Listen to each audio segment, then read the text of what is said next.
법무관리관님, 네, 방금 전에 국방부 조사본부 검토 결과 말씀 주셨죠? 그럼 이게 최종입니까? 네 최종입니다. 그러면 지금 2명 이첩하는 거예요? 인지통보서 작성해서 인지통보서를 경찰 통해서, 이첩. 네, 2명합니다. 이 2명이 대대장 2명입니까? 네 맞습니다. 그러면 사단장은 빠집니까? 네 빠졌습니다. 사단장은 왜 빼줍니까? 사단장은 관계자 4명에 포함돼서 그 원본 조사 기록에 있는 과실들은 정리돼서 넘어갈 예정입니다. 근데 이첩에서 왜 빼줘요? 인지된 상태에서 뺀 거지 이첩의 대상에서 뺀 것은 아닙니다. 이첩하면은 우리 규정 훈령 7조에서 인지통보서 작성하게 돼 있잖아요. 네. 근데 지금 2명만 작성하고 나머지는 작성 안 한다면서요? 그러니까 사단장도 지금 네. 인지통보서 작성 안 할 거 아니에요? 네 맞습니다. 왜 빼주냐고요? 그것은 조사본부에서 그렇게 판단을 한 겁니다. 그게 맞습니까? 차관님, 네, 사단장 왜 빼줍니까? 누굴 빼주고 빼고 할 문제는 아닌 것 같습니다. 근데 왜 빼줬죠? 지금 조사본부가 잘못한 겁니까? 그러면 조사본부의 판단을 존중할 수밖에 없는 거고요. 저로서는 차관님 지휘 대상 아닙니까? 아니고 거기에는 관여한 바 없습니다. 그러면 해병대 수사단이 이렇게 이첩하고 하는 일에는 국방부가 이렇게 관여를 하는데 조사본부에서 이렇게 하는 거에는 그냥 손 놓고 어쩔 수 없는 겁니까? 아니요 그게 아니고요. 해병대 수사단의 것은 자 보세요. 원래 처음에 문제가 있다고 하는 게 8명에 대해서 과실치사 이거 이렇게 적으면 안 된다라는 취지에서 결국 이 모든 일이 시작된 거 아닙니까? 근데 결과적으로 사단장 지금 빠졌어요. 이 사단장이 어떤 사람입니까? 어떤 사람이에요? 지금 7월 18일 날 지금 경상북도 예천 내성천입니다. 이 천이 우리 최상병이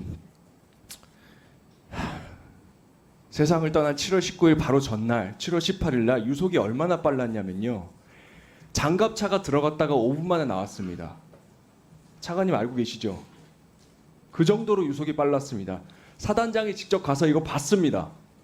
그리고요. 물이 너무 탁해가지고 실종자를 찾을 수가 없다고 했어요. 물이 탁해서 물속에 이 빠른 유속 속에 뭐가 들어있는지 알 수가 없었어요. 이게 아스팔트 덩이가 내려오는지 파이프가 내려오는지 농기구가 내려오는지 칼이 내려오는지 알 수가 없는 흙탕물이었다고요. 이게 얼마나 위험했으면 7월 19일 날 같은 날 최고의 구조 전문직이라고 하는 1919 대원들도 로프에 구명조끼, 안전장구 다 하고 무릎 높이 물까지만 들어갔다고요. 근데 여기다가 구명조끼, 안전장구는 그냥 로프도 없고 반팔티, 빨간색 이것만 입고 흩어져서 들어가서 허리 깊이까지 수색하게 만든 사람이 이 사단장입니다.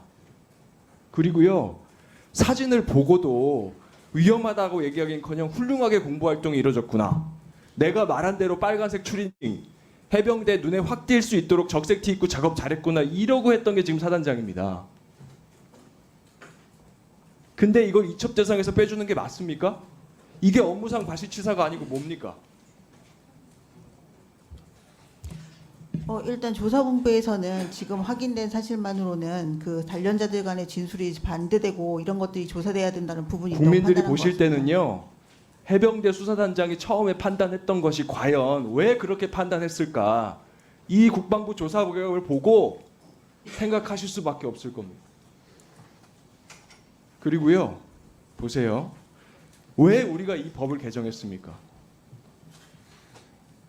국방부에서 군에서 상급자들 책임 제대로 지금까지 밝혀왔으면 이 법 개정했겠습니까? 윤일병 사건 기억하시죠? 2014년도에 상급자들한테 구타당해서 좌우 갈비뼈 다 부러지고 온몸에 멍이 들어 있었습니다. 근데 그때 군검찰에서 뭐라고 발표했습니까? 만두 먹다 질식사했다고 발표했습니다. 2017년에 철원에서도 사건이 있었죠. 어이없이 사격장으로 병사들 인솔해서 거기서 총 맞고 죽었습니다. 그거 뭐라고 발표했습니까? 그리고 이해람 중사 사건 법무관들이요. 성폭행 가해자들 처벌해야 될 법무관들이 성폭행 피해자들 조리돌림하고 단톡방에서 2차 가해하고 그래서 혼인신고 바로 다음 날 사람이 죽었습니다. 피해자가. 이렇게 해오기 때문에 군대에서 손 떼라. 그렇게 하라고 지금 군사법법 개정한 거 아닙니까? 그래서 지체 없이 이첩해 왔고요. 지금까지 국방부 장관한테 보고 안 하고 이첩한 적도 많았습니다. 그렇죠? 네. 국방부 장관이 여기 손댈 권한이 없습니다. 근데 무슨 이첩 보류 지시를 하고 이미 수사 기록, 사망 기록 다 넘어간 걸 어떻게 해서 다시 가져오란 말입니까? 권한도 없는데요.